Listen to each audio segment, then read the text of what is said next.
Get Up, presented by Yeti. I'm Matt Berry for Greeny. Let's not forget why we get this 3-day week, and our thanks to our servicemen and women who have served and made sacrifices for all of us to be here. Now it's time for substitute teacher behavior. Here we go. We hope this crew serves your sports needs this morning. I'm not going to announce all of them because there's 17 of them. Brian Windhorst, he's hanging out in a generic bedroom. Monica McNutt's hanging out in a suite at some hotel. Parts unknown. We'll check the budget for Monica later, and we'll check the budget for Wendy. But first, game of the night, Game 4. Western Conference Finals. Victor Wembanyama at home, needing to get that split. Early on, this is just gangly guy-on-guy crime. Wembanyama to Chet Holmgren. Just stop.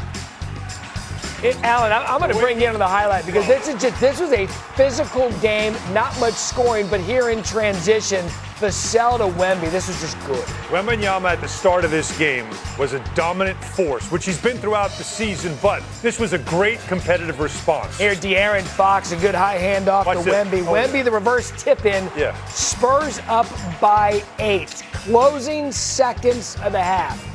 This is the highlight we'll remember for quite some time. Listen to how it sounds.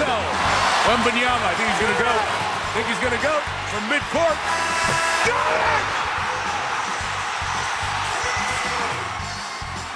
Allie, this looked like a routine jumper. He wanted this shot. If you could freeze time, everybody would put money that was going in.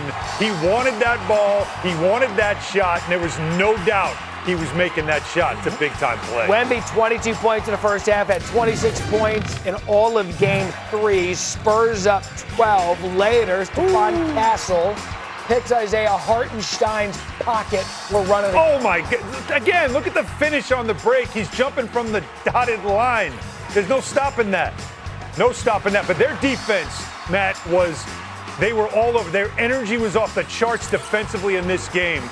They were causing turnovers and getting points off turnovers, which is what Oklahoma City normally does to you. Which, by the way, Oklahoma City was their second fewest point total of the postseason.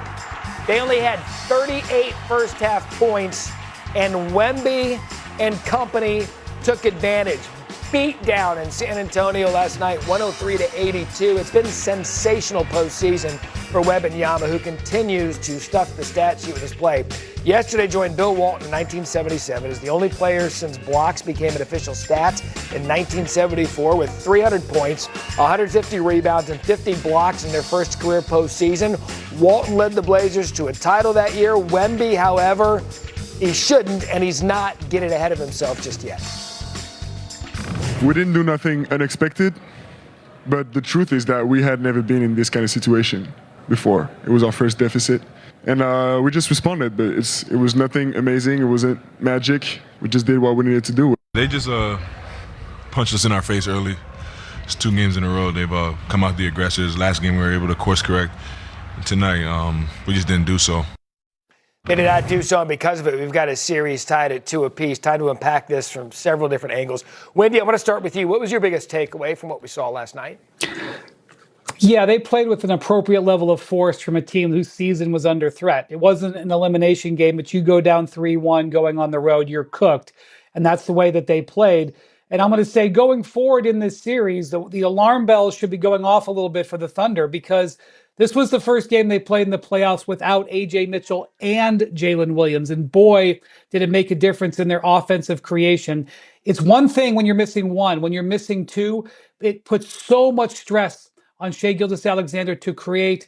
And then you look at the other end, Victor Wembanyama with the dunks. I just want to point out, obviously he does more than just dunk the basketball, okay? But in game 1, he had 6 dunks, all right?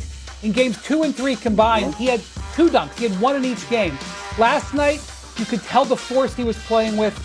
4 dunks in that game. He had a couple other alley-oop layups. The force that he played with definitely set the tone for his team. Yeah, and look, Al, it's one of those situations in a response. Wendy hit on it there perfectly. You can't go back on the road 3-1. It was a must-win for the Spurs, and Wemby and his team responded. What did you make of their response? Yeah, that's exactly what it is, and I use that phrase again, the competitive response, which is what Mitch Johnson, that's the phrase he used when he talked about his team's performance. And it also shows you, again, what we've learned about Victor Wembanyama is that Yes, he is a precocious neophyte, but he is somebody that is already ready, if you know what I mean. Because he said our standard is higher than what we saw in Game 3. Greg Popovich went into that locker room after Game 3 and said, this is not what we're about. And he took that to say, right, I have to raise my level. What he talks about is, I'm here for it. I want this. For his young age, for him to do these things, shots like this, he wants the ball in those situations. He wants this matchup with the Thunder. He's talked about it all season.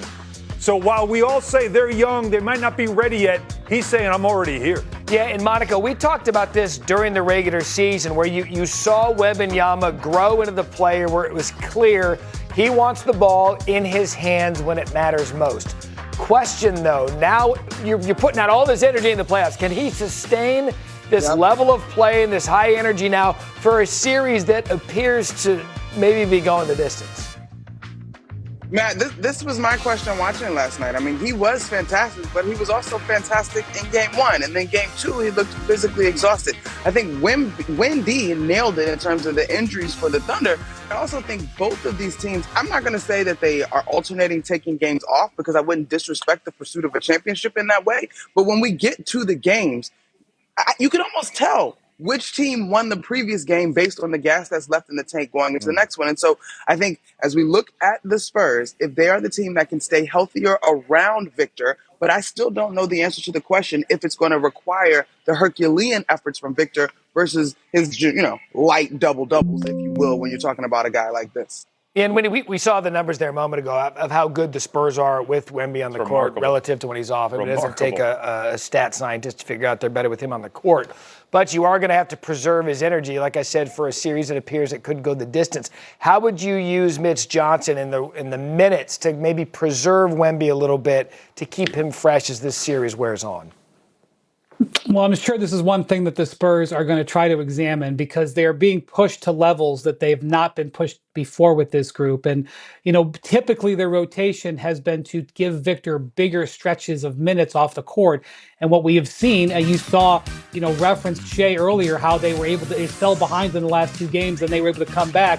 They've been coming back when Victor's been off the bench or been on the bench. And so that may be something they have to look at. But the Spurs I want to be clear, the Spurs did not play an overall awesome offensive game last night. They shot 38% and shot 27% on 3. This game was decided at the other end of the court. The defense that the Spurs played with Victor. We're going to watch the offensive highlights, but they can play better. The Spurs can play better offensively, and they probably will.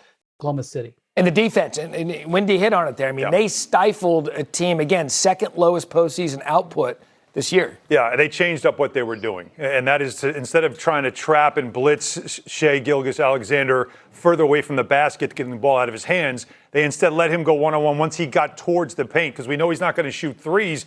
And then they were all over him. I mean, just as a great example play, look at this. He's got nowhere to go. He's at the nail, doesn't know what to do. Shot clock's running down. He gives a little bit of an attempt, loses it, grenade, Hardenstein, nothing. Now dive. Look at everybody diving on the floor, getting after that ball.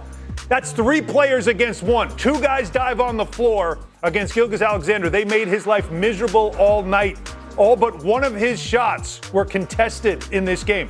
He felt the pressure of defense throughout this game from the start. I thought Castle was fantastic. Fox, Vassell, they were sending everybody at him, but they weren't doing it far away. They changed something up. It is an adjustment now that the Thunder have to make, but they made SGA, the MVP, the 2-time MVP, they made his life miserable in this game. Yeah, and Monica, look, end of the day, and you guys know this, going on a championship run, repeating as champions, it's hard work. You're not just going to roll the ball out and win every series.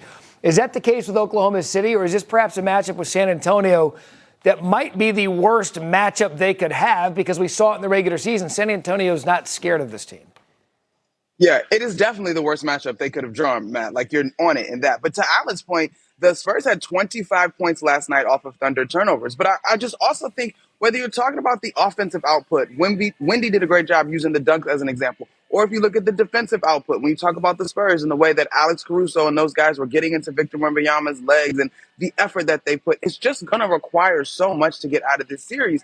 And when you get to, I think this one is going at least 6, if not 7, like, who is literally going to have enough left? Now, Victor Wembanyama does seem to be the single most differentiating factor because he's so troubling to have to figure out how to guard.